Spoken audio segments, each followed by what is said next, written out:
मेरे प्यारे बच्चों बहुत बहुत नमस्कार।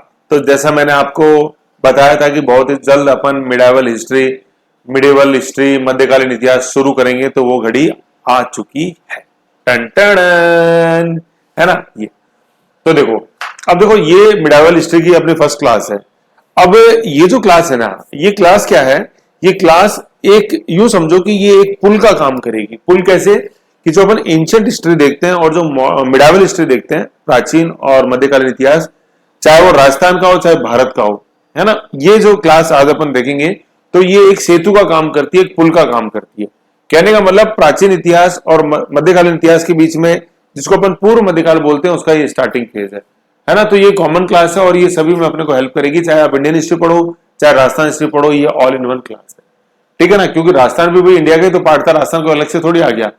जब अपन इंडियन हिस्ट्री पढ़ते तो अर्ली मिडाइवल के अंदर अपन चौहान पढ़ते हैं, गौरी का अटैक, उससे पहले गजनी का अटैक, वो सब कुछ पढ़ते हैं, तो वो कंबाइंड है चीज, है ना। तो इसमें अपन को ये क्लास को दोनों जगह ये कॉमन रहती है, तो उसका अपन को यूज लेना है ना। तो ये मिडाइवल इंडिया की फर्स्ट क्लास है और इस क्लास के अंदर जो अपन देखेंगे वो अपन क्या देख रहे हैं? पुल देख रहे हैं। और ये पुल क्या है? देखो मैं आपको बताऊं, जैसे अपन प्राचीन भारत पढ़ते हैं, प्राचीन भारत का इतिहास, तो गुप्त कालीन तक कोई दिक्कत नहीं है, बहुत कॉन्फिडेंस से अपन पढ़ लेते हैं। फिर थोड़ा सा रूठे मन से हर्षवर्धन पढ़ लेते हैं, लेकिन हर्षवर्धन के बाद हाथ खड़े कर देता है स्टूडेंट। क्यों? क्योंकि समझ में नहीं आता कौन शासक है, कौन सामंत है और फिर कौन अगला शासक बनेगा। फिर क्या करता है स्टूडेंट? हर्षवर्धन पढ़ता है, उसके बाद गजनी गौरी पढ़ा, थोड़ा सा दिल्ली के चौहान पढ़े और सीधे दिल्ली से चला जाता है कि नहीं? उसे समझ में ही नहीं आते कहां राष्ट्रकूट है ना, कहां तो वातापी के चालुक्य है, कहां राष्ट्रकूट है, कहां कल्याणी के चालुक्य है, कहां चोल है, कहां पाल है, कहां सेन है, कहां जेजाग गुप्ती के चंदेल है। कुछ समझ में नहीं आता, घोचपोच हो जाता है सारा। तो उस घोचपोचता को दूर करने के लिए ही ये क्लास इंपॉर्टेंट है। ठीक है, ये क्लास का कहां संदर्भ है? ये गुप्त काल से शुरू होगी क्लास और अपने दिल्ली सल्तनत तक, कुतुबुद्दीन ऐबक तक ये चीज खत्म करेगी। ठीक है, तो ये कॉन्सेप्ट के रूप में अपन को समझना है कि कैसे कैसे शक्तियां आती गई, मिटती गई और नई शक्ति का उदय होता गया, ऐसे। ठीक है, तो आज अपन देखेंगे 7वीं शताब्दी से लेकर 11वीं शताब्दी तक जो शासक आए, वो उनका अपन इस फ्लो चार्ट के माध्यम से देखेंगे। ठीक है, तो यहां तो अपन देखो शताब्दी देख रहे हैं, पहले इस टेबल को समझ लो, शक्तिमान क्या है, पहले शताब्दी है। फिर उत्तर भारत में देखेंगे कौन कौन शक्ति थी, बंगाल में देखेंगे, दक्कन भारत के अंदर देखेंगे, सुदूर दक्षिण में देखेंगे और फिर इन सबका नक्शे पे देखेंगे। मजा आ जाएगा। ठीक है, उत्तर भारत से क्या मतलब है कि नर्मदा नदी से उत्तर में, नर्मदा नदी है ना, नर्मदा। ठीक है, नर्मदा नदी कहां? अपने इधर ये एमपी के बीच में से गुजरात, इधर सूरत, ये नर्मदा नदी। तो नर्मदा नदी के उत्तर में जो है वो उसको अपन क्या बोलेंगे? उत्तर भारत। ठीक है, इस टेबल के संदर्भ में। फिर क्या है? नर्मदा नदी के बाद क्यों नर्मदा नदी, क्यों वैज्ञानिक विभाजन है उत्तर और दक्षिण भारत का? क्योंकि नर्मदा नदी के उत्तर के अंदर मैदान है और उसके बाद पहले विंध्याचल, सतपुड़ा और फिर क्या है अपने सह्याद्री, सारे दक्कन का पठार और माउंटेन रीजन चालू हो जाता है। ठीक है, तो उत्तर भारत समझ गए। बंगाल समझ गए। बंगाल देखो, उत्तर भारत में ये नर्मदा नदी, ये सीमा समझना जरूरी है। अभी अपन देखेंगे हर्षवर्धन और अपने चालुक्य, वातापी के चालुक्य शासक पुलकेशिन द्वितीय के मध्य जो युद्ध हुआ था वो नर्मदा नदी के किनारे हुआ था, है ना। तो इससे नर्मदा नदी बाउंड्री है उत्तर भारत और दक्षिण भारत की। बंगाल समझ ही गए, जो अपना आज पश्चिम बंगाल और बांग्लादेश है, दैट इज बंगाल उस समय का। दक्कन भारत जो अपन देखते हैं, दक्कन भारत का मतलब क्या है? दक्कन इंडिया जिसको अपन बोलते हैं, नर्मदा नदी से लेकर कृष्णा नदी तक का जो है, कहने मतलब नर्मदा नदी से कृष्णा नदी तक का जो एरिया है, दैट इज अपने क्या, उसको अपन दक्कन भारत बोलेंगे। नर्मदा नदी व कृष्णा नदी के बीच का क्षेत्र ये, ठीक है ना, ये समझ गए। फिर है सुदूर दक्षिण, डीप साउथ। ठीक है, डीप साउथ क्या है? डीप साउथ है अपने कृष्णा नदी से लेकर कन्याकुमारी तक, कृष्णा नदी से लेकर कन्याकुमारी तक, ये जो मैंने ग्रीन में किया है। ठीक है, ऐसे अपन को ध्यान देना है। तो उत्तर भारत नर्मदा नदी से उत्तर में, उत्तर भारत नर्मदा नदी से उत्तर में, ये जो मैंने ये किया है, ये अपने उत्तर भारत है। ठीक है, बंगाल बंगाल बंगाल बंगाल बंगाल अपन कर देते हैं येलो कलर में। ये जो मैंने येलो कलर में कर दिया, दैट इज बंगाल। समझ रहे हो ना? तो कहने का मतलब 4 मैंने सेगमेंट आपको बता रखे, 1 2 3 4। एक है नॉर्दर्न इंडिया ब्लू में, देन येलो में बंगाल है, तीसरा अपने दक्कन इंडिया है नर्मदा नदी और कृष्णा नदी के बीच में, और लास्ट है अपने सुदूर भारत डीप साउथ। वो क्या है? कृष्णा नदी से लेकर कन्याकुमारी तक वो रीजन पूरा है। समझ गए? ठीक है, अब अपन देखो समय समय पे हिसाब से कैसे ये नक्शा बदल गया। मैप एक ही रहेगा भारत का, लेकिन समय समय पे अलग अलग शक्तियां उसमें आते रहेंगे। ठीक है, तो देखो एक इकबाल अपने पोएट हुए हैं इस्लामिक कल्चर में, तो उनका एक बहुत अच्छा एक स्टेटमेंट है। वो क्या कहता है कि सर जमीने हिंद के फकवाए आलम के फिराक, काफिले बसते गए हिंदुस्तान बनता गया। कहने का मतलब देखो, कहने का मतलब क्या है ये ना, सर जमीने हिंद के फकवाए आलम के फिराक की, कहने का मतलब ये धरती हिंद की ही थी, है ना। थोड़ा और जूम करता हूं, ये धरती हिंद की ही थी, मैप हिंदुस्तान के ये सारे, ये भी हिंदुस्तान का मैप है, ये भी हिंदुस्तान का मैप है, ये भी हिंदुस्तान का मैप है ना। लेकिन समय समय पे अलग अलग शक्तियां आती गई और इसको हिंदुस्तान को आबाद करते रहे।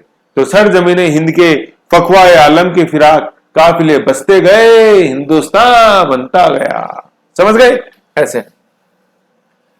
ठीक है, तो अब इस टेबल को समझो, है ना, ये टेबल बहुत इंपॉर्टेंट है मेरे प्यारे बच्चों। ये टेबल आप समझ गए ना, अगर ये टेबल समझ गए ना आप, मैं आपको गारंटी दे रहा हूं आप इतने इंटरेस्ट से पढ़ोगे। ये जो गुप्त काल के बाद वाला और दिल्ली सल्तनत के बीच का जो काल है ना, वो अच्छा अच्छे से स्टूडेंट खड़ा हाथ खड़े कर देते हैं। सर फिर आपको कहां से आई ये, वही जब क्वेश्चन देखते हैं फ्रस्ट्रेशन देखा कि यार क्या ये पल्लव, क्या राष्ट्रकूट, क्या कल्याण के चालुक्य, तो ये मैप बनाए, ये मेरे खुद के बनाए हुए मैप है, ऐसा नहीं है कहीं से कट पेस्ट किए हो, ये खुद के जब तैयारी चालू करी थी खुद।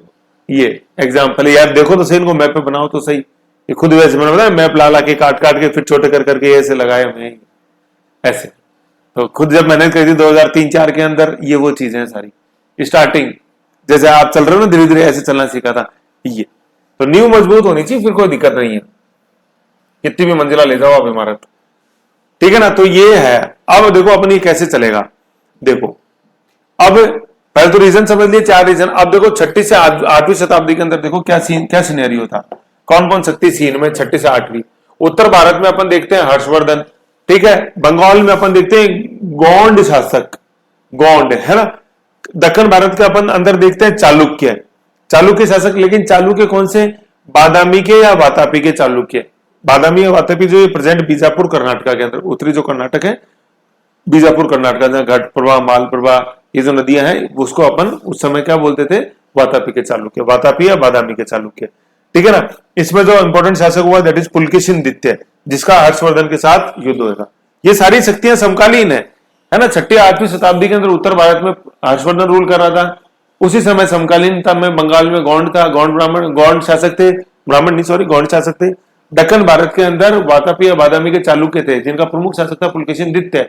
इसका युद्ध हुआ हर्षवर्धन के साथ, किस नदी के किनारे, वही नदी जो उत्तर भारत और दक्षिण भारत की सीमा बनाती थी, मतलब अपने नर्मदा नदी। फिर सुदूर दक्षिण में उस समय थे कौन, पल्लव शासक। पल्लव शासकों में इंपॉर्टेंट कौन हुए, नरसिंह वर्मन फर्स्ट, जिसकी उपाधि थी महामल, नरसिंह वर्मन द्वितीय, जिसकी उपाधि थी क्या थी, राज सिंह द्वितीय। हद से ज्यादा क्वेश्चन आता है ये। महामल किसकी उपाधि थी, महामल शोर टेम्पल देखते हैं यूनेस्को वर्ल्ड हेरिटेज साइट में, किसकी उपाधि थी, है। नरसिंह वर्मन द्वितीय को क्या बोलते हैं, राज सिंह किसकी उपाधि थी, राज सिंह शैली किसने चलाई। और पल्लव वास्तुकला तो हद से ज्यादा है। एक बहुत ही गहरा क्वेश्चन आता है कि गुप्त काल के बाद भारतीय इतिहास का जो केंद्र है वो दक्षिण भारत के अंदर स्थित था, चर्चा करो में ये पल्लव आते हैं, फिर पल्लव के बाद फिर चोल आते हैं। उस क्वेश्चन का जो आंसर है ना, गुप्त काल के बाद भारतीय इतिहास का केंद्र दक्षिण भारत में स्थित था ये तो वास्तुकला के कारण पल्लव, ये आज यूनेस्को वर्ल्ड हेरिटेज साइट है, ये महामल शैली और राज सिंह शैली है कि नहीं है। और ये चोल, राजराज चोल, राजेंद्र चोल, ब्रजेश्वर मंदिर, यूनेस्को वर्ल्ड हेरिटेज साइट, अपने पंचायत राज का उद्गम, लोकल सेल्फ गवर्नमेंट है, उर्स सभा नगरम, ये तो वो उस क्वेश्चन का आंसर है। तो ऐसे पढ़ोगे ना तब समझ में आएगा। तो 6वीं से 8वीं शताब्दी तक जो 4 समकालीन शक्तियां थी वो अब अपन मैप के माध्यम से देखेंगे। ये जो मैप मैंने बताया ना, ये मैप के माध्यम से, ये मैप के माध्यम से, इसको मेरे प्यारे बच्चों बहुत ही इंटरेस्ट से समझो, बहुत ही रुचि लेके समझो। समझ रहे हो, देखो रुचि जब तक नहीं लोगे कुछ नहीं होगा। अब देखो मैंने अभी बताया कि चारों ये समकालीन शक्तियां, ये उत्तर भारत के अंदर ये हो गया हर्षवर्धन, हर्षवर्धन का काल हद से ज्यादा पूछते हैं, बिल्कुल एग्जैक्ट ये ईयर अपन को ध्यान होना चाहिए, 606 से 647, 606 से 647 हर्षवर्धन का काल है। फिर बंगाल के अंदर आ गई ये गोंड, समझ गए। फिर अपन ने पढ़े बादामी या वातापी के चालुक्य, ये आ गए, ठीक है ना। फिर सुदूर दक्षिण के अंदर अपन ने पढ़े पल्लव, ये आ गए, समझ गए इतनी चीज। अब देखो ये है ना चालुक्य, इधर पश्चिम की तरफ लिखा हुआ वेस्टर्न चालुक्य, इधर ईस्टर्न की तरफ लिखा हुआ ईस्टर्न चालुक्य। पश्चिमी चालुक्य पुलकेशिन द्वितीय और ईस्टर्न चालुक्य जो थे, ईस्टर्न चालुक्य ना, ईस्टर्न चालुक्य पुलकेशिन द्वितीय के भाई था विष्णुवर्धन, है ना। तो विष्णुवर्धन ने इधर ये ईस्टर्न चालुक्य बनाए थे, जिनको वेंगी के चालुक्य भी बोल देते हैं, है ना। ये तो वातापी या बादामी के, वातापी ये वेंगी के चालुक्य हैं, वेंगी। पुलकेशिन द्वितीय के भाई विष्णुवर्धन जो संस्थापक था अपने ईस्टर्न चालुक्य का। समझ गए। तो ये समकालीन शक्तियां समझ गए आपने, कब? अपने 6ठी से 8वीं शताब्दी। ठीक है, ये मोटे तौर पे यूं ले लो, 6ठी नहीं लेके इसको 7वीं शताब्दी ले लो, क्योंकि 606 है ना, तो 7वीं शताब्दी हो गई, 7वीं 8वीं शताब्दी के दौरान ये। ठीक है, पहली चीज तो ये। अब देखो क्या है, एक मैदान में दो तलवार नहीं रह सकती। पड़ोसी पड़ोसी कभी देश कभी एकजुट होके, मतलब पड़ोसी पड़ोसी कभी शांति से रह नहीं सकते।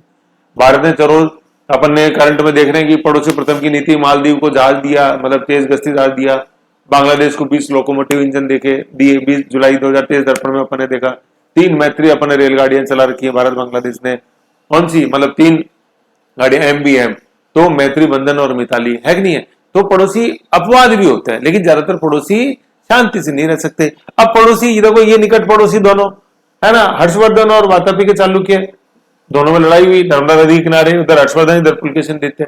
इधर ये दोनों पड़ोसी अपने बादामी वातापी के चालुक्य और नीचे पल्लव, इन दोनों के अंदर लड़ाई हुई, है कि नहीं है। तो पड़ोसी हमेशा गलते हैं, गलते मतलब एक दूसरे से उलझते हैं, लड़ते हैं, ये।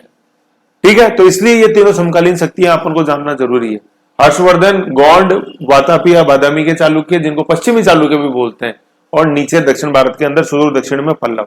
नदियां याद रखनी है, नर्मदा कृष्णा, नर्मदा नर्मदा फिर कृष्णा, और फिर कृष्णा से नीचे।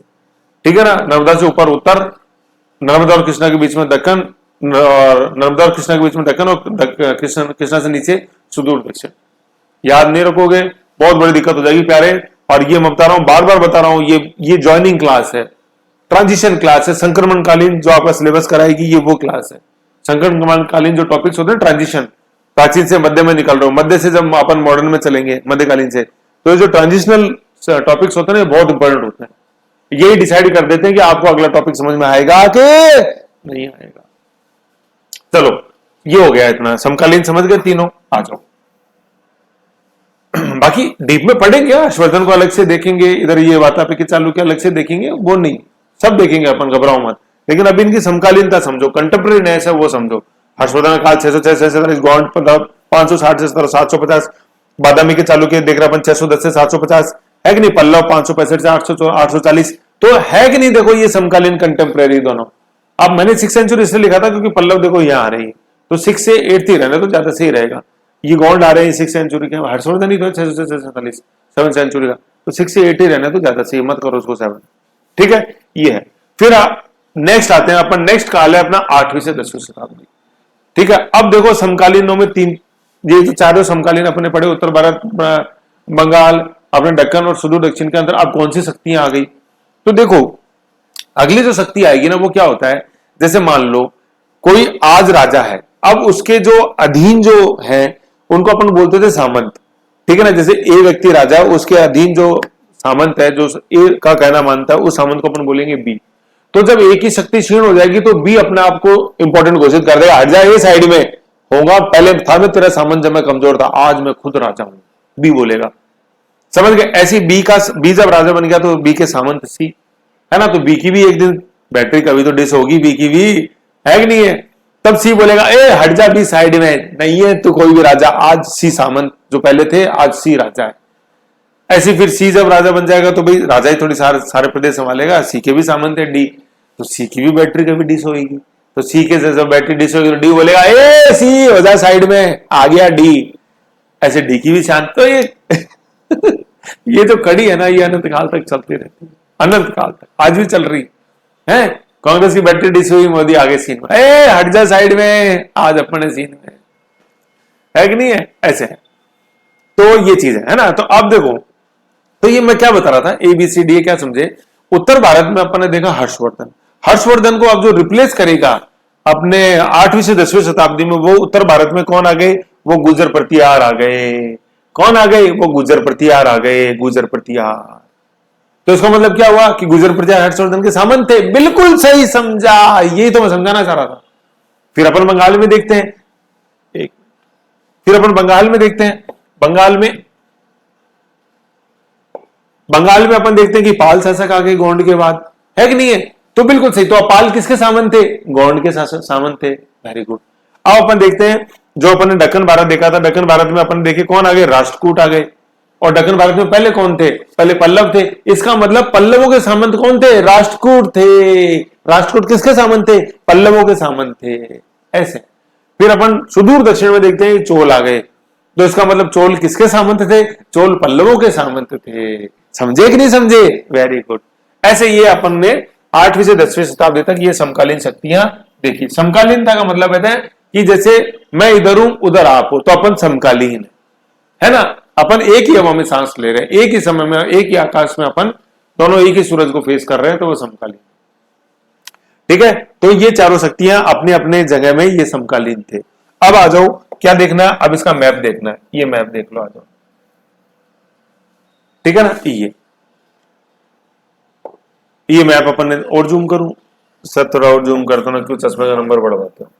आ जाओ यार प्यारे, अपने पास हर चीज का इलाज है, घबराते क्यों हो, आ जाओ। देखो अब अपने समकालीन देखा, मैं बता रहा हूं उत्तर भारत के अंदर गुजर प्रतिहार, ये गुजर प्रतिहार जीपी है ना, गुजर प्रतिहार देख लिया। बंगाल के अंदर आया, बंगाल के अंदर पाल आ गए, ये पाल आ गए, है कि नहीं, पाल आ गए। फिर इधर अपन ने अब नर्मदा नदी से नीचे नर्मदा ही आ गया, तो यहां अपन ने देखे ये कौन आ गए, ये राष्ट्रकूट आ गए, राष्ट्रकूट, राष्ट्रकूट। सुदूर दक्षिण में अपन देखेंगे इधर ये, इधर कौन आ गए, ये चोल आ गए, चोल, है कि नहीं। तो समकालीन है, गुजर प्रतिहार, पाल, राष्ट्रकूट और नीचे अपने चोल। ठीक है, तो 6 से 8 अपन ने देखा था, तो यहां कौन था, हर्षवर्धन था, यहां गौंड था, या बादामी वातपी के चालुक्य थे, यहां पल्लव थे। तो है कि नहीं, देखो नक्शा वही है, लेकिन सीन बदल गया। जो कभी सामंत था आज राजा है सास भी कभी बहू थी, या बहू भी कभी सास थी। तो ये पहले बहू थी बेचारी, आज सास बन गई। 6ठी से 8वीं शताब्दी के दौरान ये सारी शक्तियां जो है ना, ये बेचारी बहू थी, लेकिन 8वीं से 10वीं जब इनका टाइम आएगा, है ना, अपना टाइम आएगा, तो ये बहू सास बन गई। आज जो कभी सामंत था आज राजा बन गए। गुजर प्रतिहार सामंत थे किसके, हर्षवर्धन के। पाल सामंत थे किसके, गौंड के। राष्ट्रकूट सामंत थे किसके, बादामी के चालुक्य के, जिनको पश्चिमी चालुक्य भी बोलते हैं। भाई बॉम्बे महाराष्ट्र पश्चिमी साइड में, पूर्वी साइड के अंदर क्या है, पूर्वी साइड के अंदर आंध्र प्रदेश, वो पूर्वी चालुक्य थे। तो पश्चिमी चालुक्य जो थे, पुलकेशिन द्वितीय अपने पढ़ा, उसके सामंत थे राष्ट्रकूट, पल्लवों के सामंत थे चोल। तो समझा वो इकबाल याद है ना वापस, सर जमीने हिंद के फकवाए आलम के फिराक काफिले बसते गए, हिंदुस्तान बनता गया। अरे बनता तो गया, लेकिन एक म्यान में 2 तलवार नहीं रह सकती। फिर ये लड़े आपस में, ठीक है ना। इन तीनों शक्तियों के बीच में युद्ध हुआ, किसमें, गुजर प्रतिहार, पाल और राष्ट्रकूटों के बीच में, जिसको अपन बोलते हैं त्रिपक्षीय संघर्ष, ट्रिपेटाइट स्ट्रगल। ट्रिपेटाइट त्रिपक्षीय, 3 पक्ष हो गए, कौन से, गुजर प्रतिहार हो गए, पाल हो गए, राष्ट्रकूट हो गए। मैं आपको गारंटी दे रहा हूं क्या कि त्रिपक्षीय संघर्ष, बगैर इस मैप को समझ के दिखा दो मेरे को, तो रटके नहीं, समझ के दिखा दो। पहले त्रिपक्षीय तो समझो कौन कहां है यार, है कि नहीं। तो आप सुनो, जैसे क्वाड देखा अपन ने, क्वाड जिसका शिखर सम्मेलन हुआ कहां, अपने हिरोशिमा में, ओकोडो इंसु शिकोकू केयोसु। तो क्वाड में 4 थे, यूएसए, इंडिया, जापान और ऑस्ट्रेलिया। ऐसे त्रिपक्ष में 3 कौन, गुजर प्रतिहार, पाल और राष्ट्रकूट, है कि नहीं। तो ये 3 समझना आप लोगों को, हो गए। अब सर फिर वो तीनों लड़े, तो सर कुछ तो कारण होगा, है वो है ना, कोई यूं ही कोई बेवफा नहीं होता, कुछ तो मजबूरियां उनकी भी रही होंगी। ऐसे तो इनकी क्या मजबूरी रह गई, बिल्कुल रह गई। तो ये उत्तर भारत के जो उपजाऊ मैदान थे ना, वही इनकी मजबूरी थी, वही इस पे कंट्रोल करना चाहते थे। तो गुजर प्रतिहार अपने भी ब्रांच हुई है। हरिश्चंद्र, अपन मंडोर के शासक पढ़ते हैं कि नहीं, हरिश्चंद्र है, फिर रज्जल है, फिर अपने अपन पढ़ेंगे उसमें बकाऊ है कि नहीं, बकाऊ है। देन उसके बाद वसराज है, वसराज के बाद नागभट्ट प्रथम है। ऐसे तो शासक जब नागभट्ट प्रथम, फिर वसराज, फिर नागभट्ट देते, फिर महेंद्रपाल आता है, उसके अंदर महिपाल आता है, ऐसे, ठीक है ना। तो अपन शासक पढ़ेंगे, वो गुजर प्रतिहार है, मंडोर शाखा के और भीनमाल शाखा के, है। फिर गुजर प्रतिहार अपने कन्नौज में भी चलते हैं। गुजर प्रतिहारों की टोटल 26 शाखाएं थी मुनोत नैन्सी के अनुसार, ठीक है ना, ऐसे है। तो अपन देखेंगे, उसमें आएंगे, चर्चा करेंगे सारी, उसके अंदर डिटेल्स के अंदर अपन आएंगे आगे, है ना। तो उनकी शाखाएं अपन पढ़ लेंगे, मैं आपको बता दूंगा आगे, ठीक है। ये हो गया, तो समझ में आ गई तीनों समकालीन शक्तियां कब, अपने 8वीं से 10वीं शताब्दी के अंदर, है ना। तो ये तीनों लड़े, और फिर राष्ट्रकूट और चोलों के अंदर अपन ज्यादा युद्ध नहीं देखते हैं, क्योंकि राष्ट्रकूटों की तो शक्ति क्षीण होगी गुजर प्रतिहारों से लड़ने में। तो तीनों लड़े, और जो जीता वो गुजर प्रतिहार थे। क्यों जीते गुजर प्रतिहार, एक वैज्ञानिक कारण क्या है, क्योंकि भाई लड़ाई किसके लिए थी, लड़ाई कन्नौज के लिए थी। कन्नौज वही दोआब का मैदान, दोआब प्रदेश, दोआब का मतलब दो आब, है ना, ये दोआब, कन्नौज का जो दोआब क्षेत्र है उसको अपन ये दोआब। तो ये दोआब क्या होता है? आब। आब का मतलब होता है क्या? आब का मतलब होता है पानी, है ना। जैसे मान लो आप गए, बैंगलोर गए, ठीक है ना, और जाते ही गए तो बहुत सोच समझ के थे, जाते ही वहां शाम को पापा ने, अगले 2 दिन बाद पापा ने फोन किया, और बेटे कैसे हो, बेटे बेटे कैसे हो, तो बोले कि पापा जी है ना, आबो हवा सेट नहीं हुई बैंगलोर की। मेरे को क्या आबो हवा सेट नहीं हुई? तो हवा तो समझ में आ रहा है, हवा। आबो क्या? आबो का मतलब होता है पानी, है ना। तो बेंगलोर में जाके थोड़ा पेट वेट खराब हो गया, आबो हवा सेट नहीं हुई, है ना, जिसको अपन बोलते हैं हवा पानी सेट नहीं हुआ। हवा पानी तो समझ रहे हो ना यार, तो पानी है आप, ठीक है, ऐसे। तो दो आप, तो क्या है, दो आप का मतलब पानी और दो का मतलब दो, तो दो दो पानी के बीच की जगह होती है वो दो आप हो जाता है। तो पानी कौन लाएगा? पानी नदी लाएगी। ऊपर क्या है? ये ऊपर हो गई गंगा, नीचे क्या है? नीचे हो गई यमुना। इन दोनों के बीच की जो फर्टाइल भूमि है उसको बोलते हैं दो आप, है कि नहीं? गंगा यमुना के बीच की नहीं, किन्हीं भी दो नदियों के बीच की उपजाऊ भूमि को दोआब है। जैसे नीचे अपन तुंगभद्रा दोआब देखते हैं, कृष्णा और तुंगभद्रा के बीच में, ऐसे। उधर अपन ब्रह्मपुत्र और गंगा के बीच का दोआब क्षेत्र देखते हैं बांग्लादेश के अंदर, जो उत्तर पश्चिमी बांग्लादेश है वो। तो दोआब मतलब दो पानियों के बीच की जगह। तो कन्नौज में दो पानी कौन थे? ऊपर गंगा नीचे यमुना, तो दोआब क्षेत्र हो गया ना, दो पानी दोआब, ठीक है। तो दोआब के लिए लड़ाई थी गुजर प्रतिहारों में, ठीक है। तो गुजर प्रतिहार तो अपने घर में लड़ रहे थे, देख लो, गुजर प्रतिहार उत्तर भारत में थे, कन्नौज उत्तर भारत में, जबकि पार थोड़ा दूर आना पड़ता था राष्ट्रकूटों को, तो नर्मदा नदी पार करके बिल्कुल अलग ही क्षेत्र में आना पड़ता था, क्योंकि राष्ट्रकूट तो यू पठारी क्षेत्र में रहते थे। अब जब कन्नौज में लड़ाई लड़नी तो मैदानी क्षेत्र में लड़नी, तो टेरेन ही बिल्कुल अलग है। मराठा क्यों हारे 1761 में फिफ्थ बैटल ऑफ पानीपत के अंदर? इसका एक बहुत बड़ा, भाई मराठा भी तो यहीं आएंगे, है कि नहीं है? जब अपन विजयनगर का डिस्ट्रिक्टेशन पढ़ेंगे मलिक अंबर के बाद, मलिक अंबर ने ट्रेन किया था मराठाओं को गुरिल्ला युद्ध पद्धति में। तो मराठा क्यों हार गए? क्योंकि इस बार भैया लड़ाई थी पानीपत में, उत्तर भारत के मैदान में। पहले अपन लड़ते थे यहाँ, है कि नहीं, बहुत अच्छे युद्ध कौशल में, लेकिन अपन छापामार युद्ध पद्धति में निपुण थे। छापामार कैसे? हमला करो और छुप जाओ पहाड़ों में जाके। अरे भैया पानीपत में तो कोई पहाड़ी नहीं है, आमने सामने मैदान है, दूर दूर तक दुश्मन दिखाई देता है, दूर दूर तक टारगेट दिखाई देता है दुश्मन को। दूर दूर मतलब 15-20 किलोमीटर तक कहां जाओगे, कहां छुपोगे? यहां कोई पहाड़ नहीं है उत्तर भारत में, पानीपत के मैदान में, ऐसा है। तो इसलिए 1761 के अंदर मराठा हारे। ये क्वेश्चन आता है कि तृतीय बैटल ऑफ पानीपत, पानीपत के तृतीय युद्ध के अंदर मराठा का हारने का कारण क्या था? घर से दूर लड़ रहे थे, पहली बात तो। दूसरा, बिल्कुल अनुकूल उनके नहीं थी युद्ध पद्धति, क्योंकि लड़ाई इस बार मैदानों में थी, वो तो छाप मार में ट्रेन थे, ऐसे। घर से दूर थे, समय लगा, सारा राशन पानी खत्म होने लगा, धीरे धीरे सैनिक थकने लगे। जबकि अब्दाली तो यहाँ ऊपर घर में लड़ रहा था, दिल्ली से सपोर्ट मिल रहा था उसको, इसलिए गुजर प्रतिहार जीते। क्यों? घर में लड़ रहे थे। हाँ, कन्नौज तो हमारा ही है, क्या टेंशन करते हो? गए सुबह, दिन में लड़े, शाम को घर पे गए, बिल्कुल आराम से सोए, खाना पीना खाया, सुबह उठ के वापस लड़ने आ गए। राष्ट्रकूट थोड़ी ना जाएंगे यार रात में घर पे, तो बेचारा वही जंगल में सोएगा, किसी पेड़ के नीचे, यार सो जाओ थोड़ी सी जंगल में है ना। ठीक है, तो यूं समझो चीजों को, ठीक है। तो ये समझ गए, समकालीन शक्तियां आ गई ना समझ में? अब तो आएगी यार, ऐसे क्या कर रहे हो? अब आ जाओ, फिर अपन अब आगे चलते हैं 11 से 12वीं शताब्दी, जिसको अपन पूर्व मध्यकाल बोलते हैं। तो देखो, पूर्व मध्यकाल की धीरे धीरे भूमिका बनने लगी कि नहीं लग गई? समझ में आ रहा है कि नहीं आ रहा? धीरे धीरे भूमिका बन रही है सर, आ रहा है, आ रहा है, बढ़ो सर आगे बढ़ो, मजा आ रहा है, मजा आ रहा है, गो अहेड। 11 से 12वीं शताब्दी के अंदर अपन देखते हैं जो समकालीन शक्तियां थी वो ये आ गई। देखो क्या, जिसको अपन उत्तर भारत बोलते हैं, क्या, एक मिनट, जिसको अपन उत्तर भारत बोलते हैं, जिसको अपन उत्तर भारत बोलते हैं, अब देखो उसके क्या टुकड़े हो गए। Oh my God. तो इससे क्या अपन को सीख मिलती है कि लड़ाई से हमेशा तीसरे ने फायदा उठाया है। देखो गुजर प्रतिहार में लड़े, कौन? गुजर प्रतिहार, पारो, राजपूत लड़े ना, तो तीनों का ही भला नहीं हुआ। गुजर प्रतिहार जीत गए वो बात सही है, लेकिन उनकी भी शक्ति क्षीण हो गई। फायदा किसने उठाया? दो की लड़ाई में तीसरे ने। गुजर प्रतिहारों के जो सामंत थे, फायदा उन्होंने उठाया। गुजर प्रतिहारों के सामंत कौन थे? दिल्ली के चौहान, वही पृथ्वीराज जो अपन पढ़ेंगे, है ना, अलग अलग आते हैं शासक अपन, जैसे उनमें देखेंगे अनुराज, अजयराज, अनुराज, अपन पृथ्वीराज, सोमेश्वर, सारे देखेंगे तो अब आएंगे उसके अंदर। उन्होंने फायदा उठाया, है ना। तो इसलिए लड़ो मत, देख लो, इतिहास से कुछ सीखो। अपन बोलते हैं कि हिस्ट्री रिपीट्स इटसेल्फ, इतिहास अपने आप को दोहराता है। कब? अगर आप इतिहास से सीख नहीं लोगे। पिछली बार भी फेल हुए, गलती से नहीं सीखा, क्यों फेल हुए? तो वापस वही रिजल्ट आएगा। ठीक है, गलती से सीख लोगे तो आगे बढ़ोगे। 1191 में गोरी हारा, वही गोरी था 1 साल बाद 1192 में, लेकिन उसने अपनी गलती से सीखा, ट्रेन किए अपने घोड़ों को, बिल्कुल हाथियों के बीच में ट्रेन की और फिर लड़ाई लड़ी, गौरी जीत गया। नहीं नहीं, अगर वो सीखता कुछ गलती से अपने तो हारता वापस सेकंड टाइम, लेकिन ऐसा नहीं हुआ, है ना। तो 11 से 12 के अंदर अपन देखते हैं उत्तर भारत में, सॉरी सॉरी शक्तिमान, उत्तर भारत के अंदर अपन देखते हैं कि इस समय अब कौन कौन सी शक्तियां थी। देखो कितने टुकड़े हो गए यार, देखो सरजमीने हिंद में उत्तर भारत में कभी अपन पढ़े थे हर्षवर्धन, उसके बाद गुर्जर प्रतिहारों ने बांध के रखा, अब देखो कितने टुकड़े हो गए। ये होता है लड़ाई का नतीजा।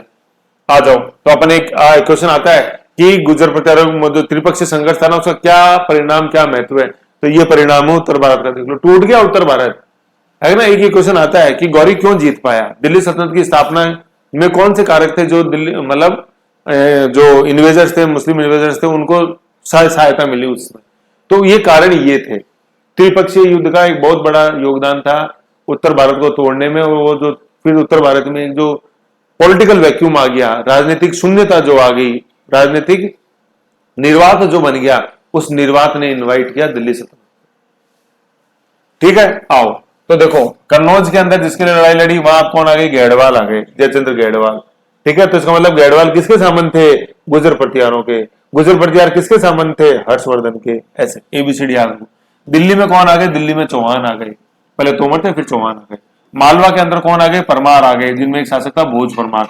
देखो अपन यूं देखेंगे, एक अपने मीर भोज आएगा तो वो गुर्जर प्रतिहारों में भी आएगा, लेकिन एक मीर भोज जो अपने इंटेलेक्ट के लिए जाना जाता है वो भोज परमार है ना। जैसे अपन जब बोलते हैं ना, कहाँ राजा भोज कहाँ गंगू तेली, कि जो विद्वता के लिए जाना जाता है, तो ये वो भोज परमार था। कहा जाता है कि इसकी मृत्यु पर सरस्वती ने भी आंसू बहाए थे। ठीक है ना, आज जो सरस्वती सम्मान मिलता है उसमें इस भोज परमार शासक की मूर्ति मिलती। ठीक है, तो मालवा के अंदर ये हो गए, मालवा का मतलब पश्चिमी मध्य प्रदेश जो है। फिर बुंदेलखंड अपन देखते हैं, उसके अंदर चंदेल शासक हो गए, जो कि जेजाक भुक्ति के चंदेल थे। इन बुंदेलखंड मतलब अपना दक्षिणी यूपी और अपना पूर्वी जो एमपी उसको बुंदेलखंड बोलते हैं। वहीं पे खुजराहो के जो शासक, चंदेल शासक, खुजराहो के जो अपन मंदिर देखते हैं कंदरिया महादेव, वो इन्हीं चंदेल शासकों ने बनाए, है ना। फिर अपन देखते हैं अनिलवाड़ा गुजरात के अंदर चालुक्य या सोलंकी शासक, है ना, चालुक्य या सोलंकी। जैसे अपन देखते हैं अबू पर्वत पर गुरु वशिष्ठ ने अग्निकुल मतलब यज्ञ किया, है ना, मतलब जो मुस्लिम आक्रांता थे उनसे रक्षा पाने के लिए यज्ञ किया, और फिर 4 शक्तियों का उसमें उदय हुआ, P2 C2, है ना, P2 और C2, मतलब P2 और C2, प्रतिहार परमार चालुक्य चौहान, है ना। तो प्रतिहार गुजर प्रतिहार गए, हर्षवर्धन के सामंत। परमार ये है भोज परमार मालवा में। इन्हीं परमारों की एक शाखा अपन जो अपन नाडोल पाली में देखते हैं, इन्हीं की एक शाखा थी। चालुक्य ये अनिलवाड़ा के चालुक्य हैं, चालुक्य सोलंकी, अनिलवाड़ा गुजरात, है ना, समकालीन है ये अनिलवाड़ा के शासक और अपने चौहान शासक। इच्छनी जो अपन पढ़ते हैं, इच्छनी, है ना, पृथ्वीराज तृतीय के समय। ठीक है, फिर ये जो पृथ्वीराज चालुक्य और ये चौहान जो है पृथ्वीराज चौहान है ना। तो ये अग्निकुल से उत्पन्न जो 4 शक्तियां हैं, गुरु वशिष्ठ आबू पर्वत, ऐसे। ठीक है, तो अपन जब चौहान राज्य का, चौहानों का जब अपन उद्गम पड़ेगा तो उसमें अग्निकुल का सिद्धांत अपन देखेंगे। ठीक है, और उस समय लाहौर में जो कंटेम्प्रेरी था वो शाही वंश था। ठीक है ना, कंटेम्प्रेरी लाहौर के अंदर शाही वंश। ठीक है, तो ये जो शासक है अपने कन्नौज, दिल्ली, चौहान, ये सारे गुजरात में अपन अनिलवाड़ा चालुक्य, तो ये इनका काल देखो क्या, 11वीं से 12वीं शताब्दी, 11वीं शताब्दी। कहने का मतलब ये गजनी और गौरी जो मुस्लिम आक्रांता है, ये उनको फेस करेंगे, गजनी को भी फेस करेंगे और गौरी को भी फेस करेंगे। अभी अपन देखेंगे गजनी के साथ ही, जैसे अपन देखेंगे गजनी के साथ कौन, अलबरूनी भारत विजिट करेगा। गौरी के साथ जो अपन देखते हैं ख्वाजा मोइनुद्दीन चिश्ती, वो आएंगे गौरी के साथ पृथ्वीराज चिश्ती के समाज में। ठीक है, तो ये तो हो गए उत्तर भारत के अंदर शक्तियां। बंगाल में जो इस समय शासक थे वो सेन, इससे पहले पाल थे, उससे पहले गौंड थे। तो गौंड के बाद पाल आया, पाल के बाद सेन आया बंगाल में। जो अपन दक्कन भारत देखते हैं, इस समय कौन आ गए वहां, इस समय कल्याणी के चालुक्य आ गए। पहले चालुक्य कौन से थे, पहले इससे पहले राष्ट्रकूट थे, राष्ट्रकूटों से पहले थे कौन, अपने पश्चिमी चालुक्य, जिसमें अपने पुलकेशिन द्वितीय देखा था। समझ गए, तो कल्याणी के चालुक्य हो गए। ठीक है, ये और सुदूर दक्षिण में चोलों का ही चलता रहता है कंटिन्यू, चोल ही कंटिन्यू कर देना उसमें। अब अपन देखो इनका मैप देखते हैं, 11वीं से 12वीं शताब्दी। ये देखो, ये मैप देखो, समझ गए। ये देखो, अब देखो उत्तर भारत में देखो अपन सबसे पहले देख रहे हैं, सबसे पहले अपन ने देखा, अब देखो ये, एक मिनट देखो, हाँ दिखाई दे रहा है, चलो ये कन्नौज का था ना, ये मैं आप लिख देता हूँ, आप फिर मैप में बनाना। कन्नौज मतलब यूपी जो है ना, ये तो है गैडवाल, ठीक है, इधर ये दिल्ली वाला जो एरिया है राजस्थान, इधर आ गए चौहान। ठीक है, इधर अपन बंगाल देखते हैं, बंगाल में आ गए सेन। ठीक है, इधर अपन देखते हैं अपने गुजरात के अंदर ये अनिलवाड़ा के चालुक्य, जिनको अपन सोलंकी शासक भी बोलते हैं। इधर ये गुजरात हो गया है ना।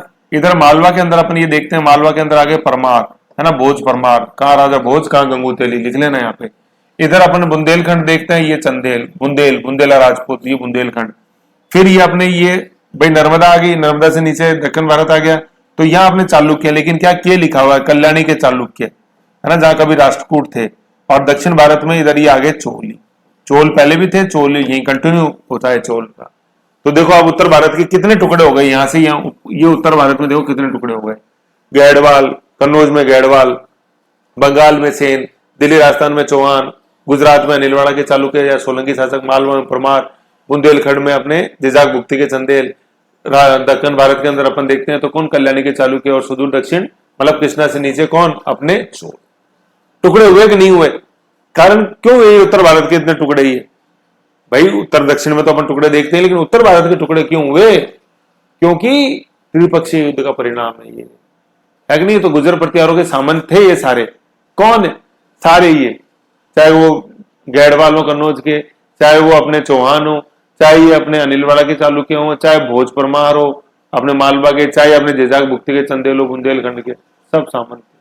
उधर पालों के सामंत सेन थे। तो वही बी की बैटरी, मतलब ए की बैटरी डिस हुई तो बी आ गया, बी की बैटरी डिस हुई तो सी आ गया, सी की डिस हुई तो डी आ गया, है, डी की डिस हुई तो ई आ गया। ये ऐसे चल रहा है राजा सामंत सिस्टम। सामंत का मतलब होता है एक उसके अधीन एक फ्यूडल लॉर्ड, है ना, एक जैसे जमींदार जिसको बोलते हैं। राजा ने उसको परमिशन दी कि तुम यहाँ पे लॉ एंड ऑर्डर रखोगे, बदले में यहाँ से आप रेवेन्यू वसूलो, आपका जो भी खर्चा होता है उस रेवेन्यू में से काटो, लैंड रेवेन्यू में से, और बाकी राजकोष में जमा करा देना। ये होता है सामंत सिस्टम, है ना, फ्यूडलिज्म, जिसको दिल्ली सल्तनत में अपन देखेंगे इक्तादारी प्रथा जो आई थी, फिर मुगल काल में वो मनसबदारी प्रथा हो जाएगी, पूरे मध्यकाल में उसमें सामंत प्रथा बोलते हैं। मध्यकाल में मतलब दिल्ली सल्तनत में तो इक्तादारी प्रथा हो जाएगी, इक्ता, और मुगल काल में वो मनसबदार आ जाएंगे, है ना। और फिर जब अपन मॉडर्न इंडिया पढ़ते हैं तो वही स्थायी बंदोबस्त आ जाता है, परमानेंट सेटलमेंट, ऐसे। ठीक है, तो 11वीं 12वीं के समय अपन ने ये अपन ने मैप देख लिया। अब अपन देखते हैं कि भाई टूट गए टूट गए टूट गए, सब टूट गए, तो अब फिर कोई जोड़ने वाला आएगा, तो वो आती है दिल्ली सल्तनत की स्थापना होगी, है। गौरी तराइन के द्वितीय युद्ध में जीत गया, फिर कुतुबुद्दीन ऐबक को अपना सूबेदार बना के छोड़ जाता है और दिल्ली सल्तनत की स्थापना होती है। ठीक है, कुतुबुद्दीन ऐबक, फिर इल्तुतमिश रियल फाउंडर है। क्यों अपन देखेंगे, कैपिटल वही लाया लाहौर से दिल्ली। पहला सुल्तान की जो टाइटल थी वो इल्तुतमिश को ही थी, जो चांदी के सिक्के चलाए वो इल्तुतमिश ने चलाए, तुर्कान ने चहलगानी का गठन किया, है कि नहीं है, ऐसे इक्तदारी प्रथा का गठन किया वो इल्तुतमिश सारा, ऐसे देखेंगे अपन। तो दिल्ली सल्तनत के अंदर गुलाम अमन की स्थापना हो जाती है 1192, 1200 या तो 1192 या 1204 से लेकर 1290 तक। फिर गुलाम के बाद खिलजी आते हैं, देन तुगलक आते हैं, देन सैयद आते हैं, देन लोधी आते हैं। तो गुलाम, खिलजी, तुगलक, सैयद, लोधी, ठीक है ना, ये टोटल 5 वंश अपन देखते हैं, गुलाम, खिलजी, तुगलक, सैयद, लोधी। तो इन्होंने दिल्ली सल्तनत पर रूल किया। फिर उसके बाद अपन देखते हैं बाबर आ जाता है। बाबर केस में अपने पानीपत का प्रथम युद्ध देखते हैं, देन बाबर के बाद अपन देखते हैं हुमायूं, देन अकबर, देन जहांगीर, शाहजहां, और जब उसके बाद ब्रिटिशर्स आ जाते हैं। मतलब यूरोपियन ट्रेडिंग कंपनी आ जाती है, PDEDF, पुर्तगाली, डच, इंग्लिश, डेनिश, फ्रेंच, ऐसे। फिर उसके बाद बात आ जाता है। ठीक है, तो ये दिल्ली सल्तनत अपन ने देख लिया। तो फिर दिल्ली सल्तनत इसमें आएगा 1192, तो ईयर यू ले लेते हैं सेकंड बैटल ऑफ ट्राइन से, और 1206 यू ले लेते हैं कि जब कुतुबुद्दीन ऐबक वास्तविक तौर पे जैसे मतलब एक अथॉरिटी बन गया दिल्ली के अंदर, ऐसे समझ गए। तो ये अपने ये कुतुबुद्दीन ऐबक का क्या है, ये कुतुबुद्दीन ऐबक का ये एरिया ऑफ इन्फ्लुएंस है, ये उत्तर भारत।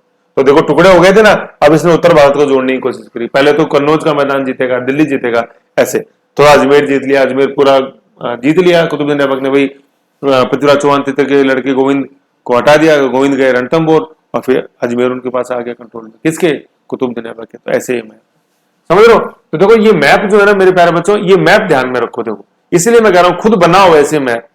ये वो दुनिया है, ये वो स्वर्ग है जो मर के देखा जाएगा, मरोगे तभी, है ना, मेहनत करोगे तभी इसका मजा आएगा। तो देखो 6 से मतलब 6 से 8वीं शताब्दी अपन ने देखे, कौन, हर्षवर्धन, नीचे पुलकेशिन दिते, और उसके नीचे पल्लव। ठीक है, आगे समझ में ऐसे। और बंगाल में गौंड आ गए।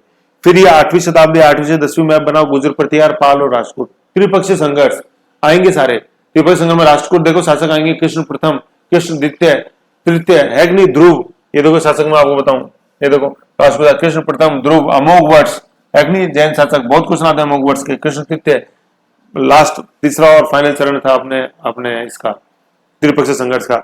चोलों के अंदर राजराज चोल, राजेंद्र चोल, है ना, तो ये मैप समझे। फिर 12वीं शताब्दी के अंदर अपन टुकड़े हो गए, देख लिए अपने सारे टुकड़े, कन्नौज में गढ़वाल, अजमेर में, दिल्ली में चौहान, गुजरात में अनिलवाड़ा, चालुक्य, सोलंकी, मालवा में परमार, बुंदेल के अंदर तेजाब, भूति के अंदर चंदेल, पाल, बंगाल के अंदर सेन, और दक्षिण भारत के अंदर कल्याणी के चालुक्य, दक्षिण इंडिया के अंदर कल्याणी के चालुक्य, और सुदूर दक्षिण के अंदर चोल। ऐसे ये चारों मैप बनाओ, फिर ये कुतुबुद्दीन ऐबक है। तो ये जो मैंने आपको चार मैप बताया ना, 1 6 से 8, 2 8 से 10, 3 11 12, है ना, और चौथा है कुतुबुद्दीन ऐबक। इन चारों मैपों को जब आप ये तुलनात्मक दृष्टि से देखोगे ना, तब आपको ये चीज समझ में आएगी, तब ये इंडियन हिस्ट्री समझ में आएगी, तब ये ट्रांजिशनल फेज समझ में आएगा। ऐसे हवा में बातें करोगे ना, वहां से नोट्स लिया है, वहां से नोट्स लिया है, उसके ले लो, उसके ले लो, तो कुछ नहीं, नोट्स इकट्ठे करते रह जाओगे, कभी भी आगे नहीं बढ़ पाओगे। कहने का मतलब खाना इकट्ठा करते रहोगे, फूड गैदरर ही बनोगे, खाना उत्पादन करना नहीं सीखोगे, फूड प्रोड्यूसर नहीं बनोगे कभी भी। तो जब तक फूड प्रोड्यूसर नहीं बनोगे तब तक आगे नहीं बढ़ सकते। इतिहास गवाह है, एक बार नवपाषाण काल पढ़ लेना, मेहरगढ़ पढ़ लेना, वहां मैंने क्या सुना रखा है वो सुन लेना, वीडियो पड़ा हुआ है, ठीक है। तो ऐसे इसको देखो, फिर हम अपन नेक्स्ट फाइल के अंदर, जैसे राजस्थान हिस्ट्री, अब जैसे आप क्या होता है देखो, जिसका इंटरेस्ट राजस्थान हिस्ट्री में जिस बंदे का, उसको अपन ले जाते हैं गुर्जर प्रतिहारों की तरफ, है कि नहीं है, तो गुर्जर राजस्थान हिस्ट्री में गुर्जर प्रतिहार पढ़ लेंगे। जिस बंदे का इंटरेस्ट है इंडियन हिस्ट्री में, उसको अपन ले जाते हैं किधर, हर्षवर्धन पढ़ा देते हैं, गुर्जर प्रतिहार पढ़ा देते हैं, और चलो अर्ली मिडिवल नहीं पढ़ाना है तो सीधा दिल्ली सल्तनत से स्टार्ट कर देते हैं। लेकिन ज्यादा अच्छी तरीके से अगर अपन को इंडियन हिस्ट्री पढ़नी तो पहले हर्षवर्धन पढ़ लो थोड़ा सा, ठीक है, उसके बाद गुर्जर प्रतिहार पढ़ लो, ठीक है, उसके बाद अपने क्या, अपने गुर्जर प्रतिहारों के जो सामंत थे वो, उसमें अपन जैसे टूटे हुए हैं चौहान वगैरह वो पढ़ लो, और दिल्ली सल्तनत पढ़ लो। लेकिन चलो वन पीस के अंदर पढ़ना है तो कोई बात नहीं, दिल्ली सल्तनत से भी अपन डायरेक्ट पढ़ सकते हैं, उसके अंदर कोई दिक्कत नहीं, ठीक है ना। ये बाकी वो प्राचीन भारत के समय फ्लो में समझ में आ जाता है, ये सारी चीजें, ऐसा कोई भी दिक्कत नहीं। तो इंडियन हिस्ट्री के अंदर अपन देख सकते हैं दिल्ली सल्तनत आराम से, कोई भी दिक्कत नहीं, है ना। ये लेकिन ये ब्रिज वाली जो क्लास है संक्रमण कालीन, ये मेरे प्यारे बच्चों बिल्कुल तैर नहीं चाहिए दिमाग पे, ये रटे होने चाहिए साले मैप, है कि नहीं, बिल्कुल निस्तेनाबूद कर दो इन मैपों को, ठीक है। ये और इस टेबल को बनाओ, बिल्कुल बिल्कुल आत्मा से बनाओ, समझो, सीखो और जीवो इस चीज को, कि देखो मैप पे होता वो सामंत, वो उसकी बैटरी डिश हो गई, फिर वो हो गई पाल की बैटरी डिश हो गई, सैन आ गए, मतलब गौंड की बैटरी डिश हुई, सैन आ गए, सैन की डिश हुई तो मतलब गौंड की डिश हुई तो पाल आ गए, पाल की डिश हुई तो सैन आ गए। उत्तर भारत में देखें, हर्षवर्धन की डिश हुई तो गुर्जर प्रतिहार आ गए, गुर्जर प्रतिहार की डिश हुई तो गढ़वाल आ गए, चौहान आ गए, अनिलवाड़ आ गए, मालवा परमार आ गए, विजयपुर के चंदेल आ गए, है कि नहीं है। फिर अपन सुदूर मतलब दक्षिण भारत के अंदर देखते हैं कि जो पहले तो अपने वातापी के या बादामी के चालुक्य, उनकी बैटरी डिश हुई तो राष्ट्रकूट आ गए, राष्ट्रकूटों की डिश हुई तो कल्याणी के चालुक्य आ गए, है कि नहीं है, यूं है। और सुदूर दक्षिण में देखें तो पल्लव, पल्लव की डिश हुई तो चोल, और फिर चोल चोल चलता रहता है ऐसे। और जैसे चालुक्य देखो, चालुक्य शब्द कहाँ कहाँ आ रहा है, देखो सबसे पहली बार चालुक्य आ रहा है कहाँ, वातापी या बादामी के चालुक्य, देखो यहाँ आ रहा है वातापी या बादामी के चालुक्य, पहले नंबर पे, एक नंबर पे यहाँ है चालुक्य।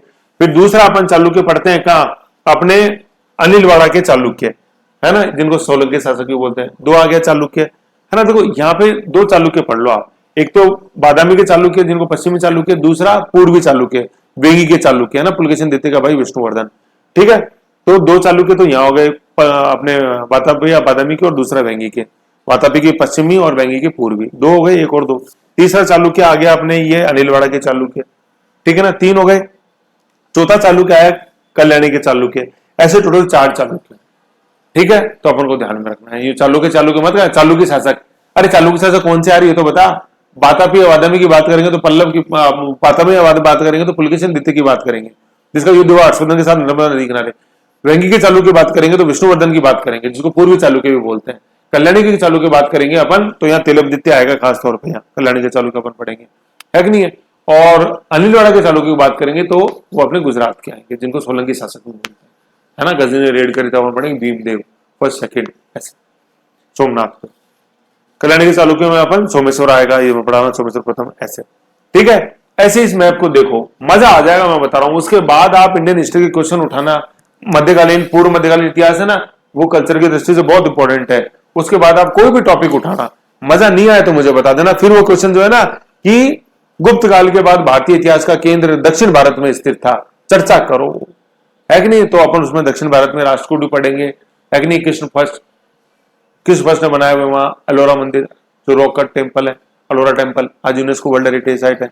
पल्लवों ने नीचे बनाया, राज सिंह मामल और राज सिंह सैली नरसिंह वर्मा फर्स्ट और सेकंड क्रम से। चोलों ने राजराज चोल, बृहदेश्वर चोल, सब पढ़ेंगे, मजा आ जाएगा। मैं बता रहा हूँ, मजा तभी इसके बाद आएगा, मजा ऐसे नहीं आएगा। मजा मजा किसी का गुलाम नहीं होता है, मेहनत करनी पड़ती है, आए तो आए नहीं तो नहीं है, लेकिन मेहनत पे आएगा ही आएगा। समझ गए। तो ऐसे ये ब्रिज क्लास थी जो एंशियंट राजस्थान से, अगर अपन मिडिवल राजस्थान में जा रहे हैं तो भी काम देती है। Ancient history, ancient Indian history से एंशियंट इंडियन हिस्ट्री से मिडिवल इंडियन हिस्ट्री में भी मर्ज करते हैं तो भी ये काम आती है। ये कॉमन क्लास है मेरे प्यारे प्यारे बच्चों। तो ऐसे देखो बढ़िया से, फिर एक एक टॉपिक चलते हैं अपन। राजस्थान हिस्ट्री के अंदर गुजर पर तैयार उठा लेंगे, इंडियन हिस्ट्री के अंदर दिल्ली सपन उठा लेंगे। समझ गए। Okay bye, take care. Take care का मतलब रिवीजन करो ज्यादा से ज्यादा। नमस्कार।